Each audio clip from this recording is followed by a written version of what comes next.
Assalamualaikum warahmatullahi wabarakatuh.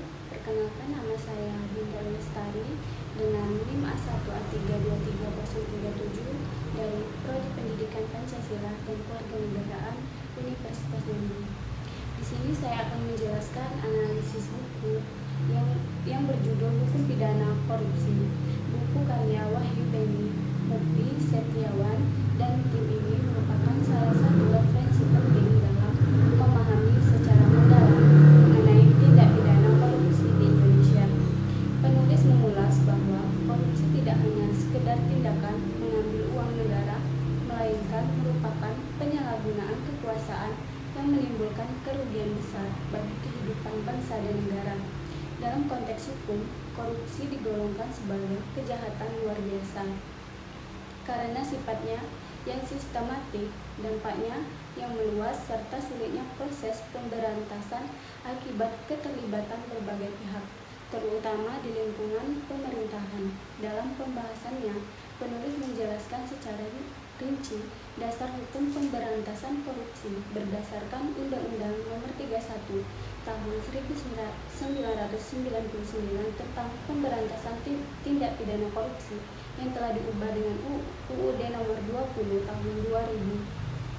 Dalam undang-undang tersebut disebutkan terdapat 7 jenis tindak pidana korupsi, yaitu perbuatan memperkayakan diri sendiri atau orang lain yang merugikan keuangan negara, penyuapan, penggelapan dalam jabatan, pemerasan oleh penjabat, perbuatan curang dalam jabatan, benturan kepentingan dalam pengadaan barang dan jasa, serta penerimaan gratifikasi yang berhubungan dengan jabatan.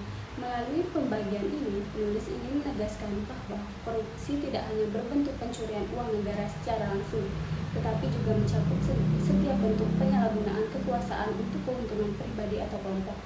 Buku ini juga membahas secara mendalam dampak luas dari tindak pidana korupsi terhadap berbagai aspek kehidupan.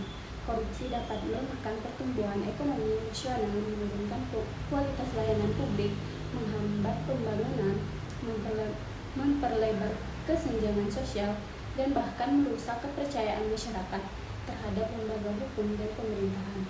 Ketika korupsi telah menjadi budaya, maka hukum tidak lagi dihormati, dan nilai-nilai keadilan serta kejujuran pun tergerus.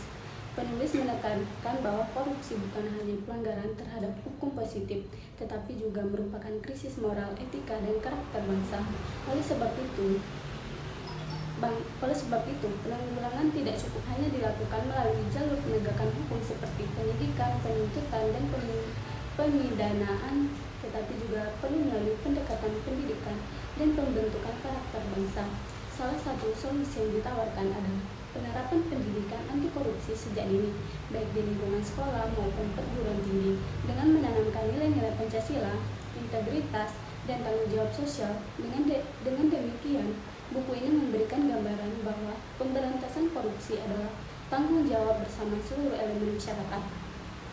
Selain aparat penegak hukum seperti KPK, kepolisian, dan kejaksaan, masyarakat juga berperan penting melalui pengawasan publik, partisipasi aktif, dan penerapan nilai-nilai moral dalam kehidupan sehari-hari.